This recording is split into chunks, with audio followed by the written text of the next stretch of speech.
Hey, what's going on, guys? Thanks for joining me. In this video, we're going to be going more over how I create animations in After Effects and Clip Studio Paint. So let me just share my screen really quick.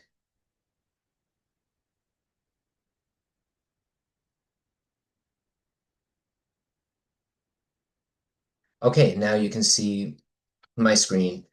So the first thing that we're going to go over, guys, is my folder that I made with all of the body parts and pieces for my character.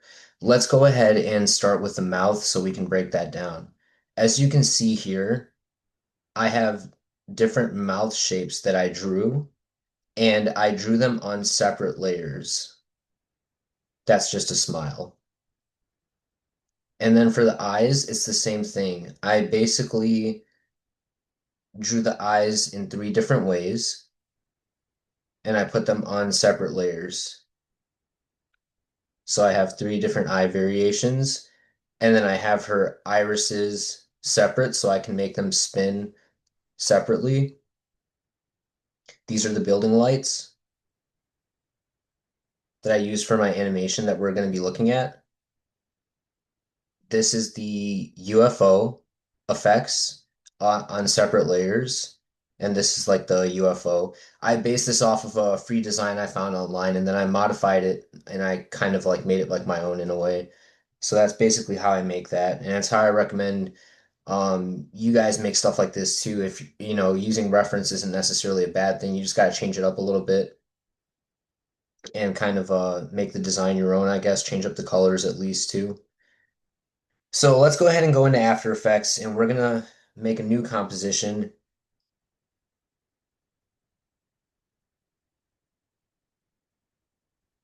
So we're gonna make a new composition and we're gonna set the frame rate to 24 seconds. Now we can make this composition as long as we would want it, but let's say I want it to be 20 seconds long. I could change it to 20 seconds, right? And then over here in our window, you're gonna see three things: frame.io, project, and effects controls. So go ahead and click on project, right click, click on import multiple files, and starting with the center, keep on uploading the files. We're going to upload all of them.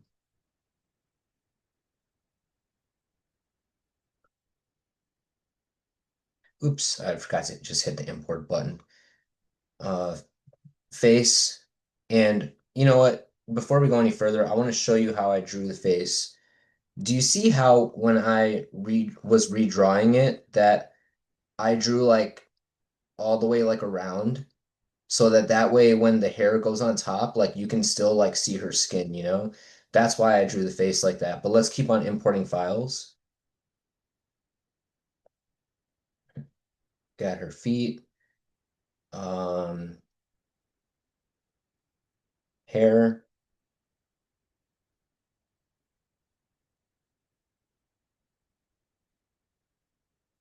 So it's gonna take me a while to upload all these guys. Let me see how much time that we're at in the video so I can see if I can go faster. Oh, I can't even see the time, unfortunately. So let's just keep on going. Did we get that? Yeah, we did. Let's get her left arm,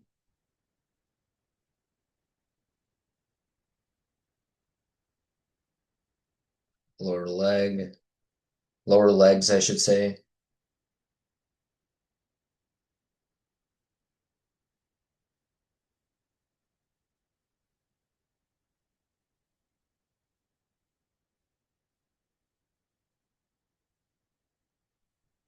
I even put her nose on a separate layer, along with obviously her mouth, right?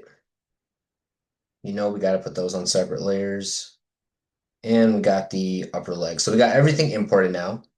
And what we're going to do is we are going to hit shift and grab all of these. And you're just going to, except for comp one, I don't think you can do it if you select that. And you're just going to drag them all down here. So keep that in mind when you're dragging your files down that when it says comp one, you will not be able to move them all down here if you have comp one selected. So hit control and make sure that's not selected, and then move everything down here into this comp one window. So now that we have that hooked up, we're gonna figure out how to, first of all, we have to fix our character because as you can see, the neck is in front of the face and there are other problems as well. So we're gonna fix all that right now. Right, so we know that we need the face near the top, right? So we're gonna put the face near the top. The next thing that we're gonna need is the hair. We're gonna put that near the top, on top of the face, I should say, just like that. And then we're gonna put the chest in front of the neck,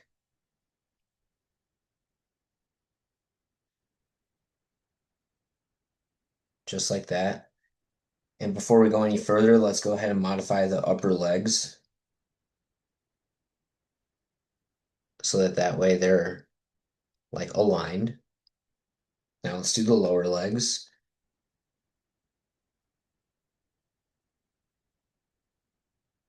And then let's get the feet now.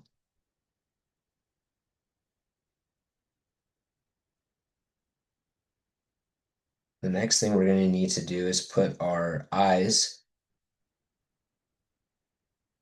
on top for now, on top of face. Then we need eyebrows on top of face. We need nose, top of face. And you guys can see where this is going now. Do, do, do. So we're going to use the smiling position, just so she's idling for now, I guess you can say. Then we need the ear as well. So this is more of an in-depth look of how I do stuff, guys, because I felt like I wanted to give you an in-depth look so that way, if you have a character, you can also follow like along with me. Oh, the ear actually goes on top of the hair. At least in my model, it does. So as you can see, guys, it's pretty easy to start assembling our character so that that way she is ready to be animated pretty much, just like she is right now. And this is how I animate her before I end this video. I could make a part three so that that way we can learn more together. If you want me to, just let me know in the comments. But let's say that I wanted to move her foot, for example, to start with. So let's take her foot and let's first take a look at which foot it is. Okay, so it's this foot, right? The first thing that we want to do, guys, is we want to take this pan behind tool and take this 3D cursor right here, if you can see that, and we're going to move that down to her foot where we want her foot to rotate from or to scale from, basically.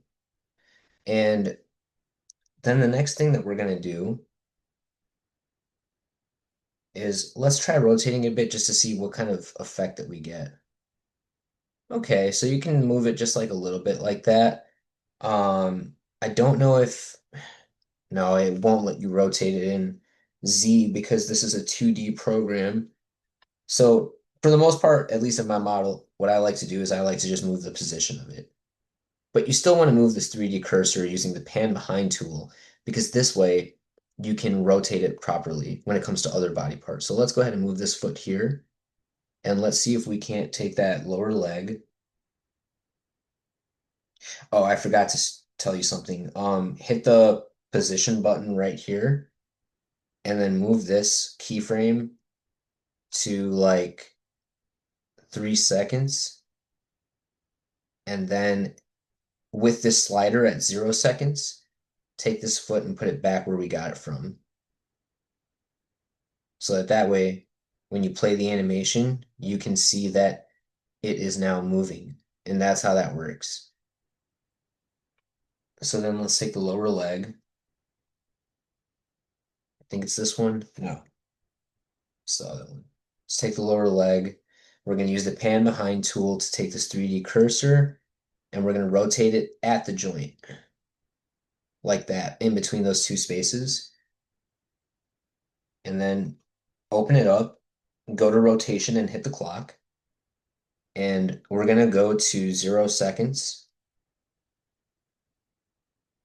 and hit this position button also, and hit this keyframe button for rotation as well, and then move this leg back. Oops, first grab the move tool, and then move this leg back like that. And now go to where the foot is like this, go to rotation, and turn it in a, turn it in like a negative way like that. And then get out of leg one by hitting that arrow. Go back down to foot two, I believe it is. Yeah. And move this like that. Or in some type of way for your model where it looks like believable. But now what we want to do is we want to get rid of that. So open up foot, get rid of this keyframe, hit delete. So that way now we just have her foot moving up like that. See? And you can do stuff like that pretty much. I'm pretty sure that we can even try to make it look like she's walking maybe, but it would be difficult because I can only control the rotation of this in such a way that it's not like truly like in perspective, if that makes sense. Because like, or maybe if we use the move tool, we can move this so that that way it'll look like she's walking. I don't know. Let's give that a try. But hopefully you guys are learning something from this video. This is basically how I animate my characters. So yeah, let's go to foot two and let's try to move it like right there. No, that doesn't look right. Maybe if we moved it like right over here, that could look like a step maybe. But then we would also have to kind of move her center of gravity as well to to make it look like she's like walking, which we could possibly do using the tools that we have. We can probably move everything else and make it look like she's coming up. But yeah, that's the basics of how you animate stuff in their body parts inside of After Effects. Now let's go into Clip Studio Paint.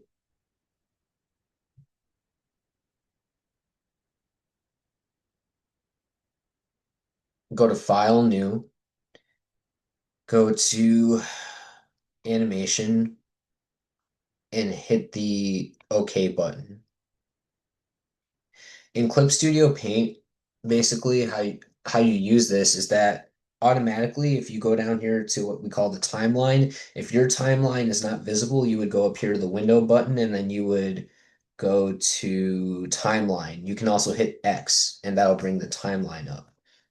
So in the timeline, even if you just hit the illustration button when you hit File New, you will notice that, well, actually, let me show you the difference after I explain this, but you will notice that if you hit the paper button eyeball down here, it turns transparent, right? And if you draw something on the timeline, this is how it works. So if you draw like, let me increase the brush size so you can see that. If I draw like a circle and then I click on this number two, which is the next frame, and I right click it and I hit new animation cell, you get a blank page. And then this button over here is called your onion skin and it lets you see the last drawing. So that's basically how that works. And then, yeah, that was a horrible circle, but and then if you hit File New and you go to Illustration and you hit 1920 by 1080, you can also make your animation background like this, but a better way to make it would be make your background bigger so you can move it. So you could do like 3000 by like 3000, and then you can draw your background like this so that way you can move the camera throughout, or you can move the picture throughout the 1920 by 1080 standard, basically.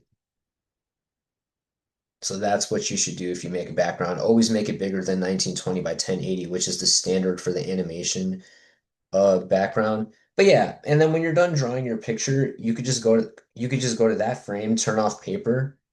You could hit File, Save As, go to PNG, and then you would save it as however that you want it.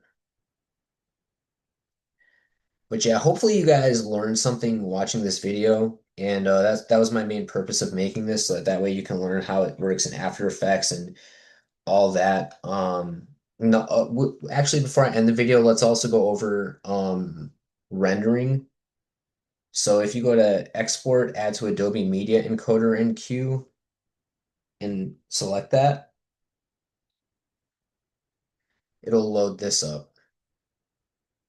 And then I have mine set to H.264. So that's what I recommend you set it up to also. And then obviously for loading up the background in After Effects, I've already told you guys how this works. So you hit shift, select all these layers, layer, pre-compose, call it pre-comp one, go to file, import, file, import file, go back, and let's go to um, illustration and bring illustration down here. And then for the building lights, you would go to, oops, down here, import, file, and then you do building lights one, do all of them, import, drag it down here, and then move them on top of the illustration file so you can see them. And obviously, for me, I had to redo some of the building lights because I forgot to save the original background I painted. So I can just turn them on and off like this and find which ones I don't want. Like this one right here, I don't want, so we'll delete that. And yeah, that's basically how that works, guys. I hope you enjoyed this video, and thanks for watching.